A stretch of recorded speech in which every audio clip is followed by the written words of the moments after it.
क्या double double E red?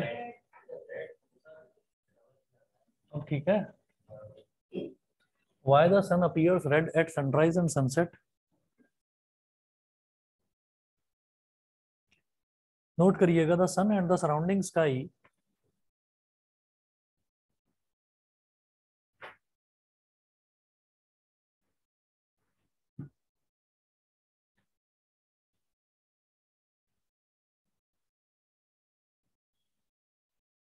the sun and the surrounding sky the sun and the surrounding sky appear red at sunrise and at sunset. Appear red at sunrise and at sunset. Appear red at sunrise and at sunset because at that time most of the blue color because at that time most of the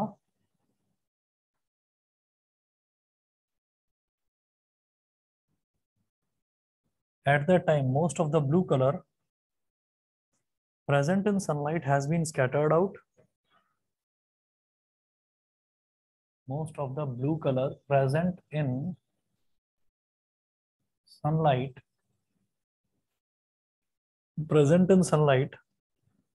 has been scattered out and away has been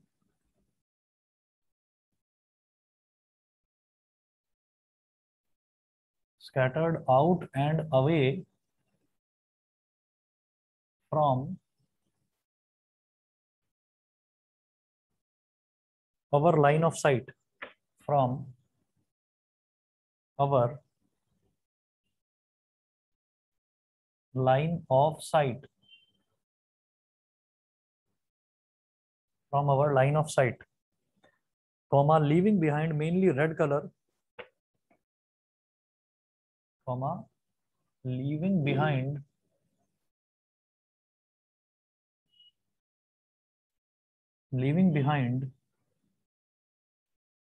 mainly red color, leaving behind mainly red color in the direction of sunlight beam, in the direction of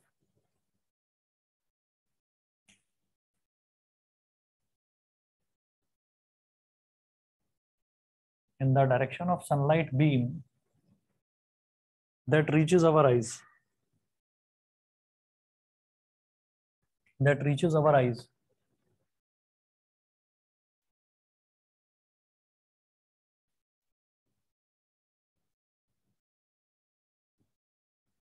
That reaches our eyes. उसके बाद इसका लिखिएगा explanation.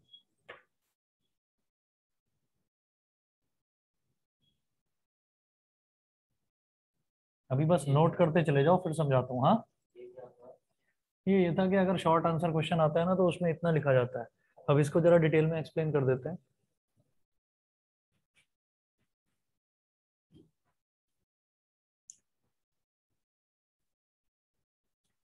During sunrise and sunset, during sunrise and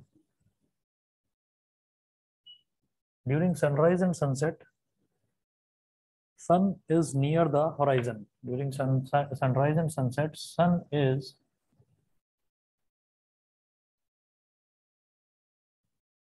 near the horizon. Sun is near the horizon, comma, the sunlight has to travel the greatest distance through the atmosphere.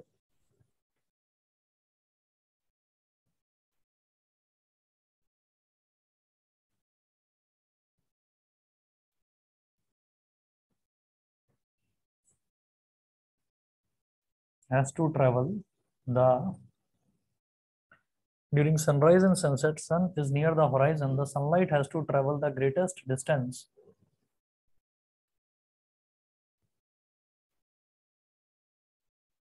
The sunlight has to travel the greatest distance through the atmosphere to reach us. Through the atmosphere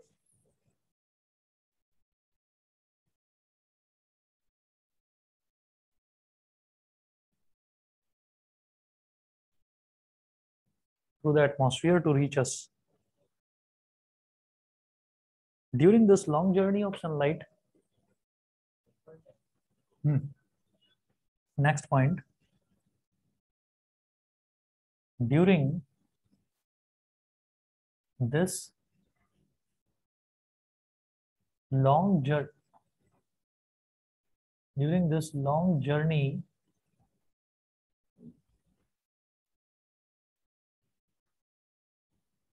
during this long journey of sunlight, most of the shorter wavelength blue color, most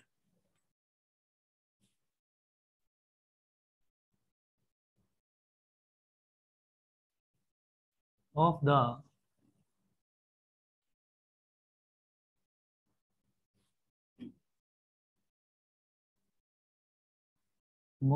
shorter wavelength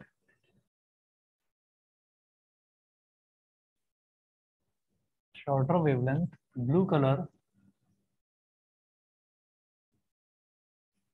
most of the shorter wavelength blue color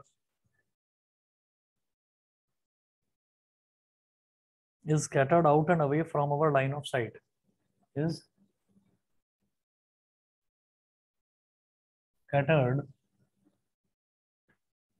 out and away from our line of sight. Scattered out and away from our line of sight.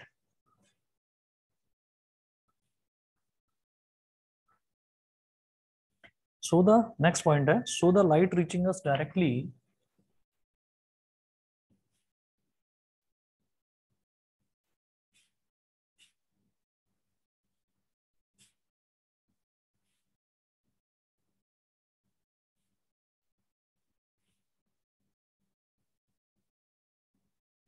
so the light reaching us directly from the rising sun or setting sun, directly from the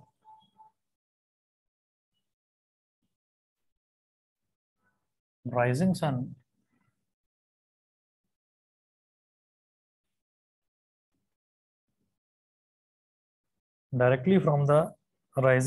or setting sun consists mainly of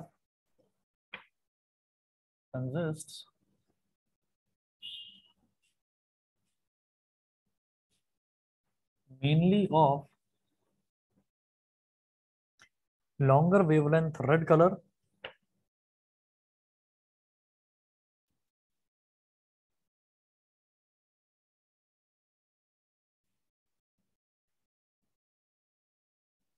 longer wavelength red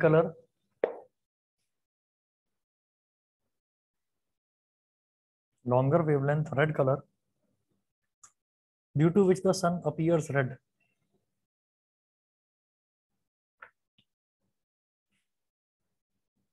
Due to which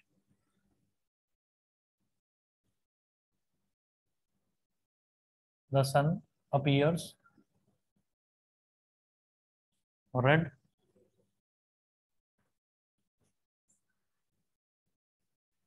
as well as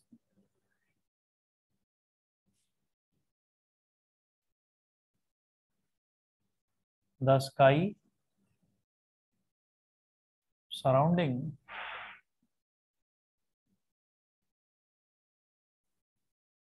the sun also appears red.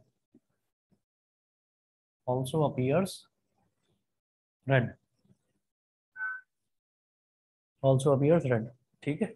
इसके बाद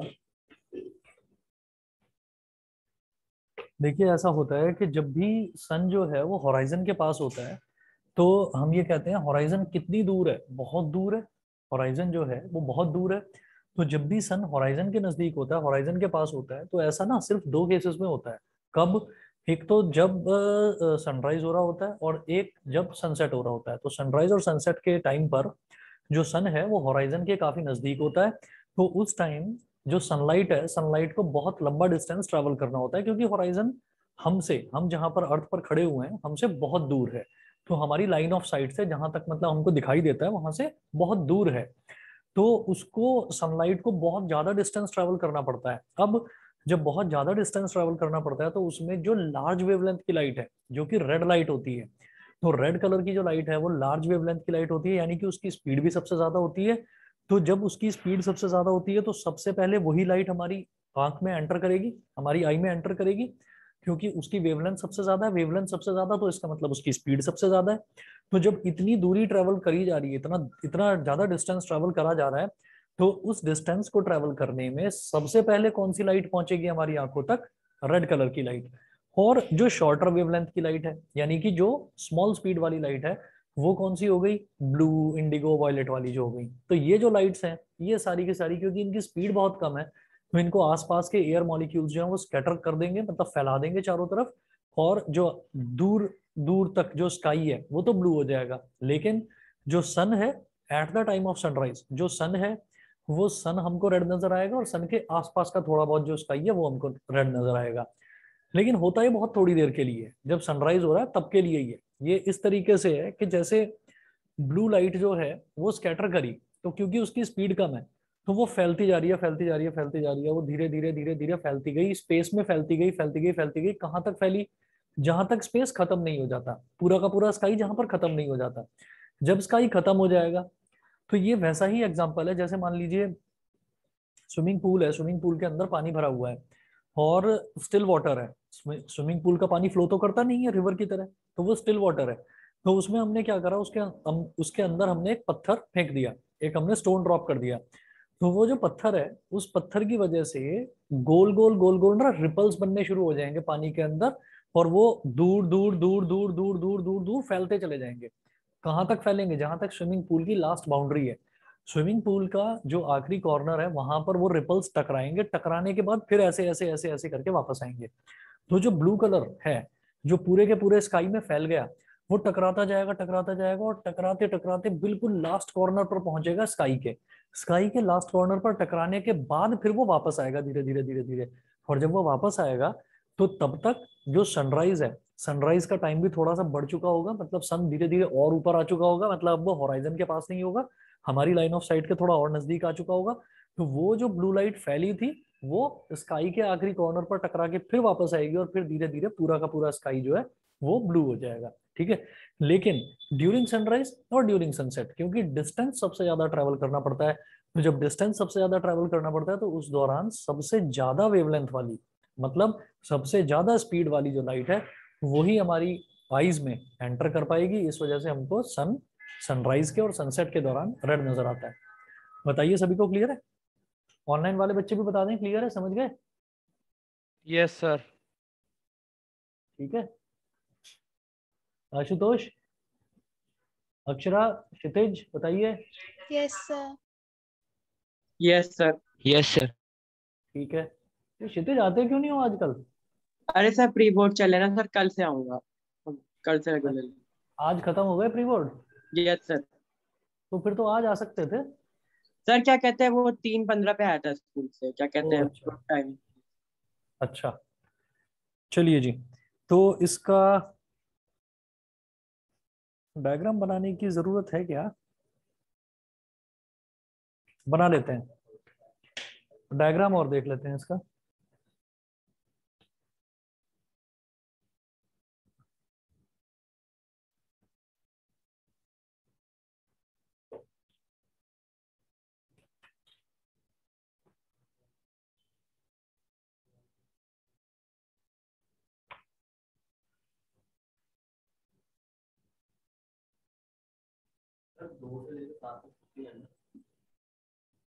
दो से सात तक कुछ ज्यादा लंबी नहीं हो जाएगी?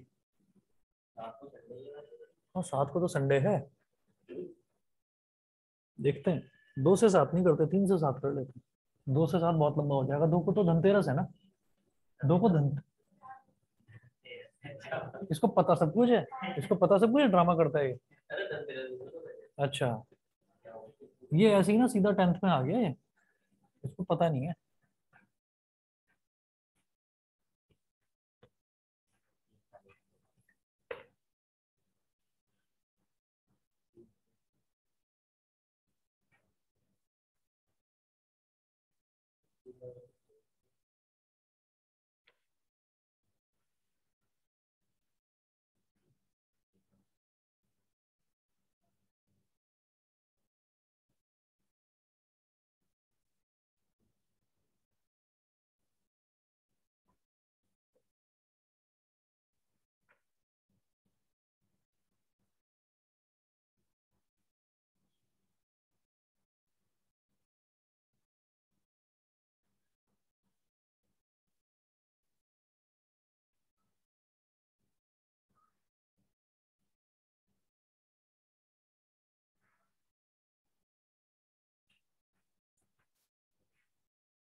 होता है कई कई बार ना, तीन आंखें भी होती हैं।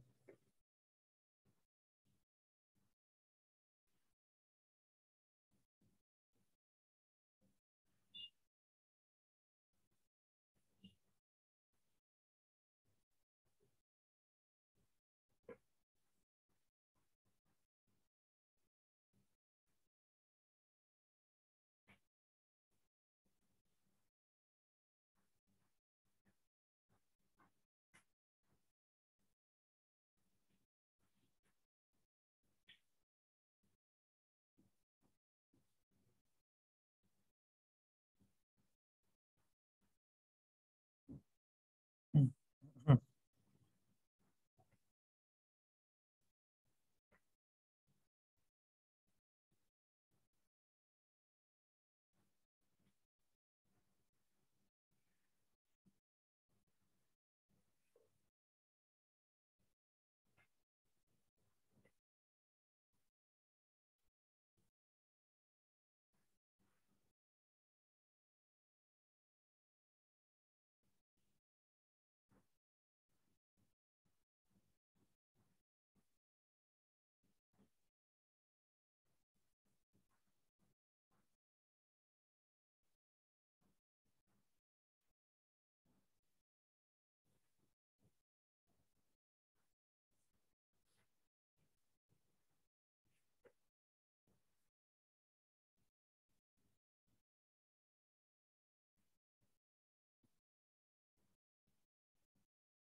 ये है इसका डायग्राम। डायग्राम आपको समझ में आ गया होगा कि यहाँ से अगर मान लीजिए ये ईस्ट है जहाँ से सनराइज होता है, तो अगर सन यहाँ पर है तो इस टाइम भी सन कहाँ पर होता है, होराइजन के नजदीक।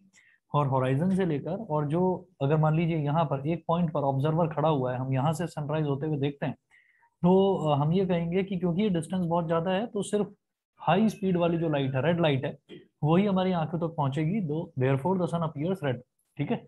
और जो ब्लू लाइट है वो सारी की सारी स्कैटर हो जाएगी, फैल जाएगी इधर उधर। इसी तरीके से अब धीरे धीरे करके सन जो है वो बिल्कुल सर के ऊपर आ जाता है, सन ओवरहेड। ठीक है। तो ये होता है 12 बजे, जो दोपहर का टाइम होता है, नून का time.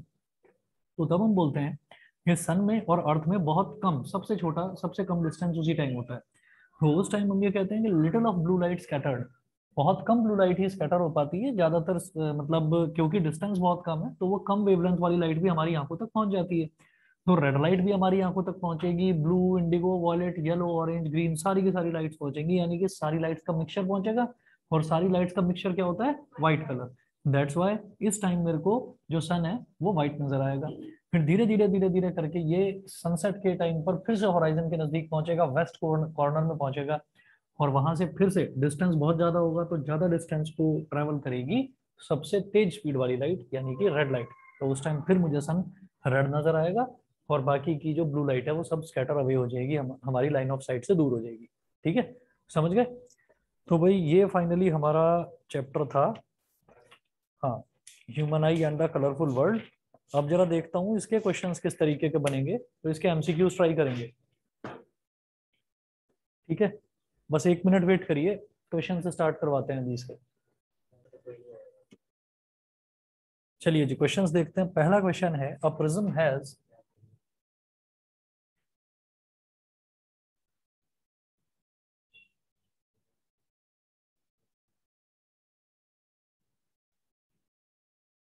Prism has, option A है 3 triangular surfaces and 2 rectangular surfaces.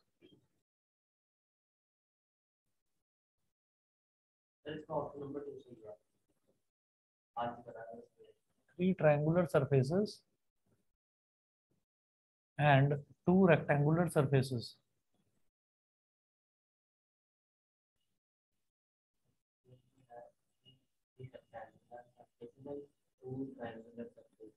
और ऑप्शन बी है 3 rectangular surfaces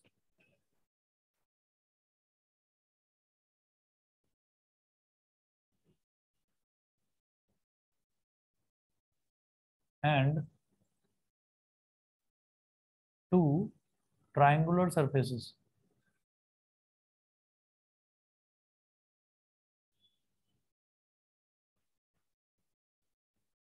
option C, 2 triangular and 2 rectangular surfaces. 2 triangular and 2 rectangular,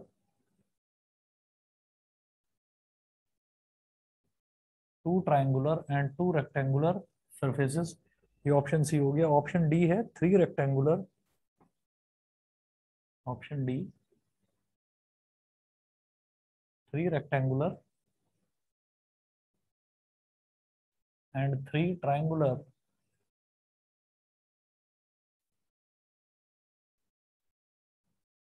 surfaces. तो एक प्रिज्म की बात करी जा रही है, तो प्रिज्म इस तरीके से होता है, यहाँ पर तो एक ट्रायंगुलर फेस होता है, एक पीछे होता है triangular face,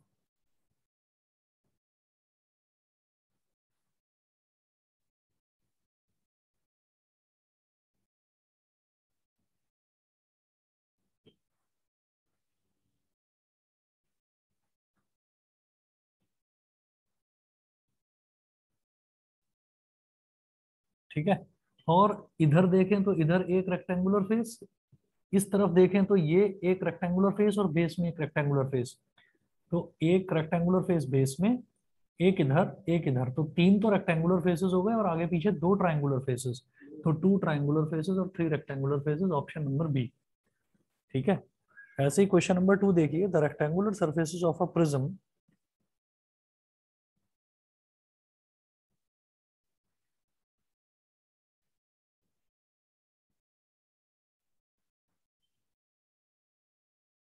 the rectangular The rectangular surfaces of a prism,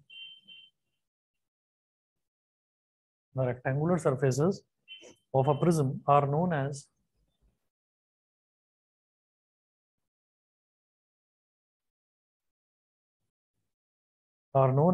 option A है reflecting surfaces,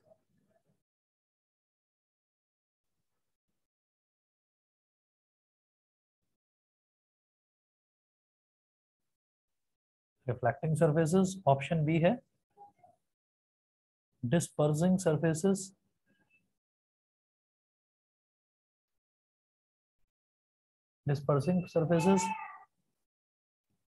option C है refracting surfaces,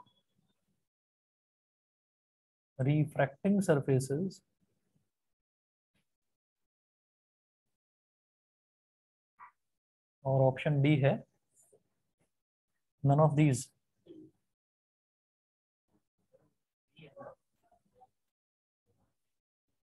सी होगा रिफ्रैक्टिंग सरफेसेस। देखो रिफ्लेक्टिंग तो इस वजह से नहीं हो सकता क्योंकि टकराने के बाद में जो लाइट है, टकराने के बाद में लाइट वापस नहीं जाती। अगर टकराने के बाद में लाइट वापस जाने लगे तब तो हम उसको बोलेंगे रिफ्लेक्शन। लेकिन टकराने के बाद लाइट जो है पहले प्रिज्म के अंदर एंटर करती है और फिर उसके बाद दूसरी तरफ से बाहर निकल जाती है। ठीक है, तो टकराएगी कहाँ से? इस तरफ से टकराती है। तो इधर से हम फ्रंट में तो ऐसे दिखाएंगे कि जैसे ये ट्राइंगल के इधर वाले एज पर टकरा रही है, लेकिन क्या है कि ये इस तरफ जो रेक्टेंगुलर फेस है इस पर टकराती है। टकराने के बाद प्रिज्म के अंदर एंटर कर जाती है और फिर इधर वाला जो रेक्टेंगुलर फेस है यहाँ से बाहर निकल जाती है। ठीक है, तो रेक्टेंगुलर सरफेसेस जो हैं वो कहलाती हैं रिफ्रैक्टिंग सरफेसेस। रिफ्रैक्शन होता है, टॉपिक भी जो हमने करा था वो क्या था? Refraction through a prism. ठीक, तो इस वजह से रिफ्लेक्टिंग सरफेसेस नहीं होती, रिफ्रैक्शन होता है। इस चैप्टर में याद रखिएगा, इस चैप्टर में रिफ्लेक्शन केवल और केवल आपको कहां पर देखने को मिलेगा? रेनबो में। रेनबो में होता है टोटल इंटरनल रिफ्लेक्शन, बाकी सब जगह रिफ्रैक्शन ही रिफ्रैक्शन है। ठीक है, तो यहाँ पर ऑप्शन नंबर सी है। बताइए भाई, ऑनलाइन वाले बच्चों को भी क्लियर है?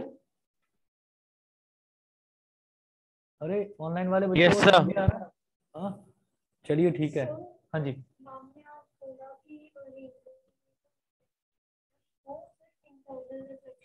हाँ,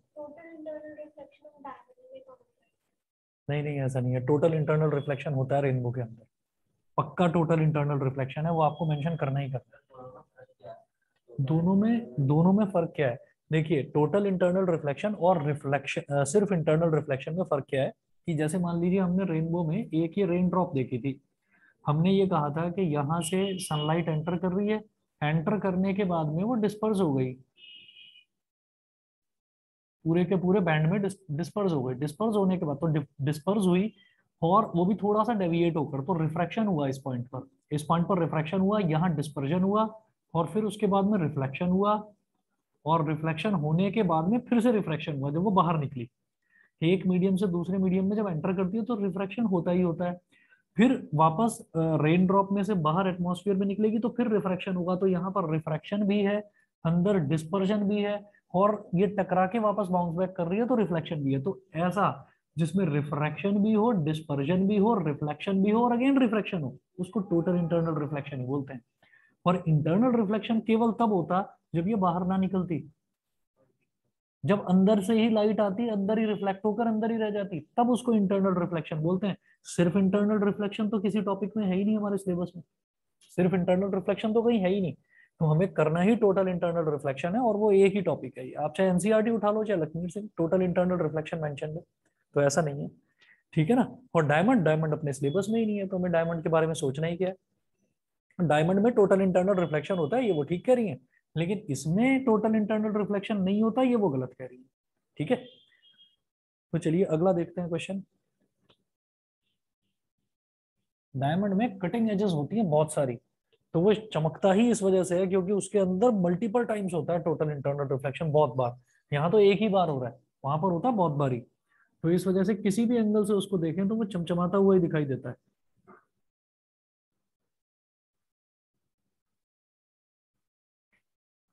चलिए जी, अगला क्वेश्चन देखेंगे। The angle between the two rectangular surfaces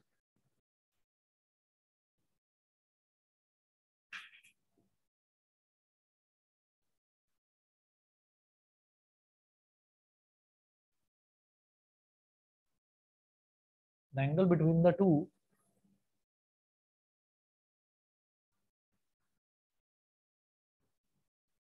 the angle between the two rectangular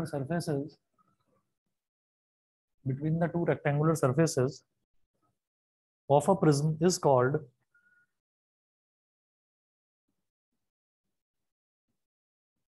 the angle between the two rectangular surfaces of a prism is called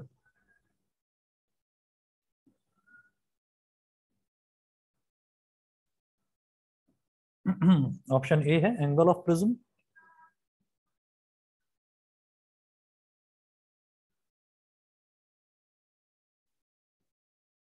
option B है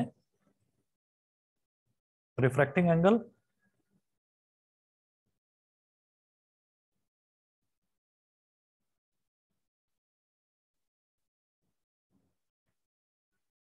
ऑप्शन सी है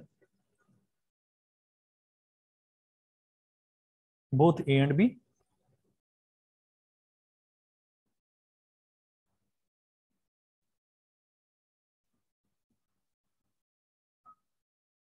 और option D है none of these. The angle between the two rectangular surfaces of a prism, तो आप ये देखिए एक rectangular surface तो प्रिज्म में ये हो गई पीछे की तरफ वाली और एक ये आगे की तरफ वाली, तो इन दोनों के बीच में जो एंगल है वो ये वाला ही तो एंगल बन रहा है। इसको हम एंगल ऑफ प्रिज्म भी बोल देते हैं और रिफ्रैक्टिंग एंगल भी बोल देते हैं, दोनों ठीक है। ठीक है, तो इसको हम बोलेंगे option C both A and B. हाँ हाँ ये ना लिखो एंगल ऑफ रिफ्लेक्टिंग एंगल लिखो। हाँ तो हाँ बिना कुछ देखे नहीं देख कर ही तो टिक करोगे, बिना कुछ देखे देखे तो तुम कहीं भी टिक कर दोगे। बिना देखे मतलब चश्मा उतार कर, लेंस निकाल कर, मतलब समझ जाओ ना सही आंसर है। अच्छा ठीक है, हाँ समझ गए।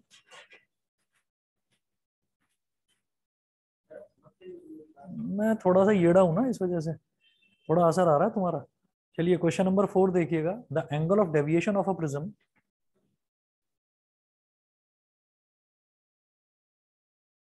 the angle of deviation of a the angle of deviation of a prism is the angle between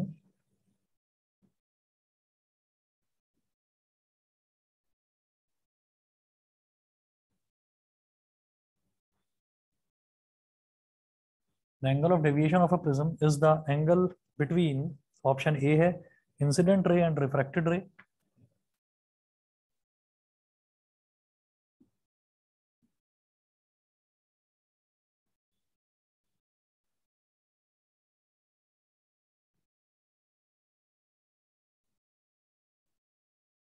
incident ray and refracted ray, option B है इमर्जेंट रे एंड रिफ्रैक्टेड रे,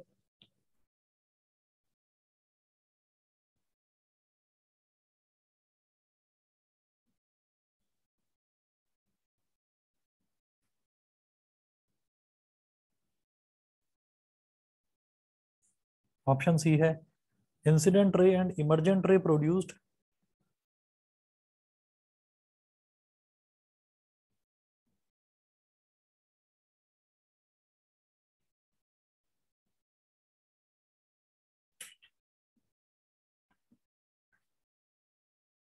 incident ray and emergent ray produced, option D है none of the above.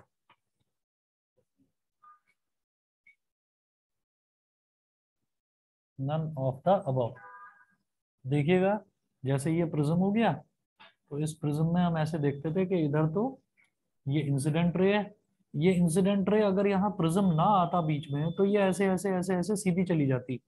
ठीक है, अच्छा अब ये थोड़ा सा ऐसे डेविएट हो गया, डेविएट होने के बाद में ये इस तरफ ऐसे जाएगा, तो ये इमर्जेंट रे है। इमर्जेंट रे को ऐसे पीछे खींचते हैं और फिर ये जो एंगल बनता है डेल्टा बोलते हैं इसको, ये होता है हमारा क्या, एंगल ऑफ डेविएशन। ठीक है, तो अब वो बोल रहे हैं कि इंसिडेंट रे और रिफ्रैक्टेड रे, देखिए इंसिडेंट रे ये है, रिफ्रैक्टेड रे ये है, इन दोनों के बीच में बनने वाला एंगल नहीं होता, तो ऑप्शन ये तो गलत है। बी में इमर्जेंट रे एंड रिफ्रैक्टेड रे, ये इमर्जेंट रे है ये रिफ्रैक्टेड रे, इनके बीच में भी नहीं होता, तो ये भी गलत है। ठीक, incident ray and emergent ray produced, तो ये इंसिडेंट रे ये है और ये इमर्जेंट रे प्रोड्यूस्ड है, इसको पीछे प्रोड्यूस करा गया है। ठीक, तो ऑप्शन नंबर सी ही बिल्कुल ठीक है। ठीक है, ऑनलाइन वाले बच्चे बताएं clear.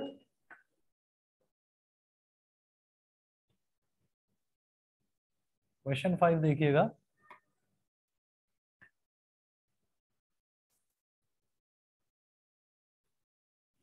In the following diagram, the correctly marked angles are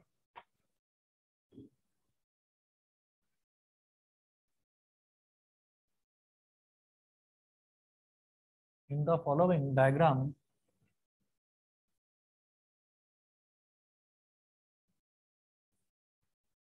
comma the correctly marked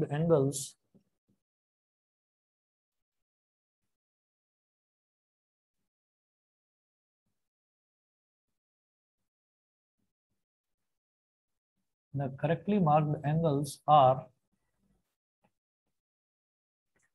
अब ऑप्शन ए है ऑल, अभी डायग्राम मैंने बनाया नहीं है, डायग्राम बनाऊंगा। ऑप्शन ए है ऑल, ऑप्शन बी है only angle I and angle A, only angle I and angle A, ठीक है।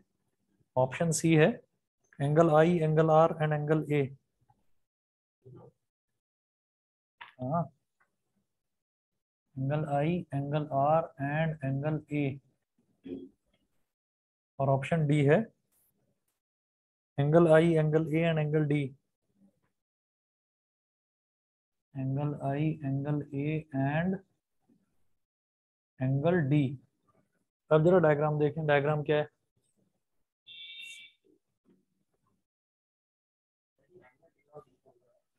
डायग्राम तो बना लेने दो, देख लेना।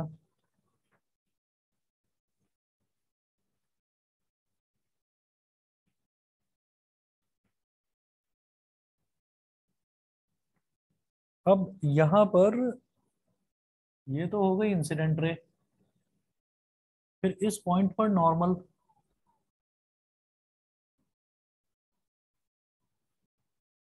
फिर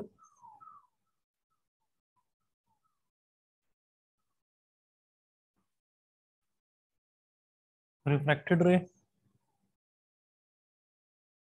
इस पॉइंट पर normal,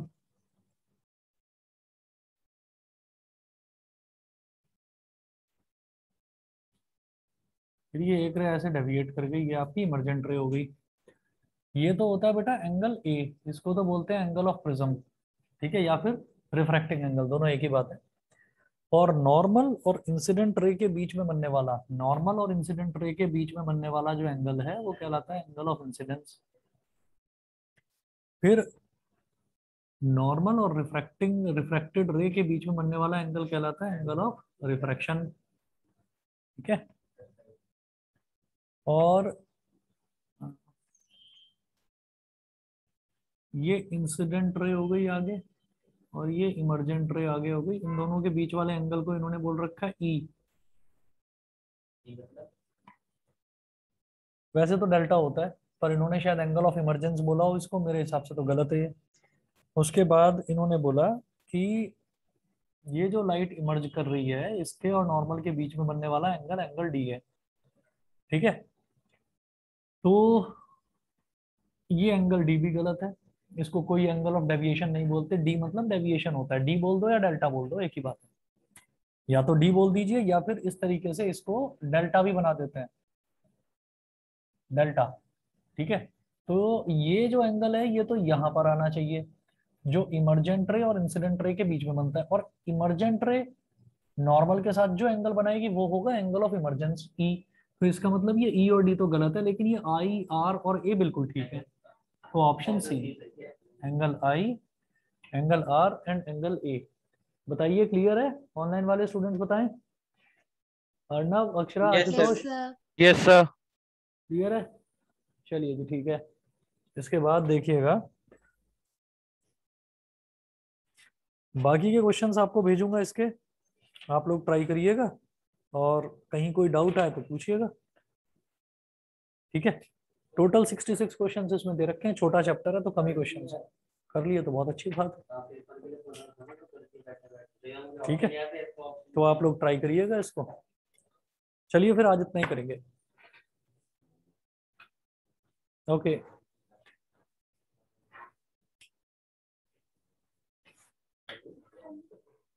okay thank you sir. Okay okay okay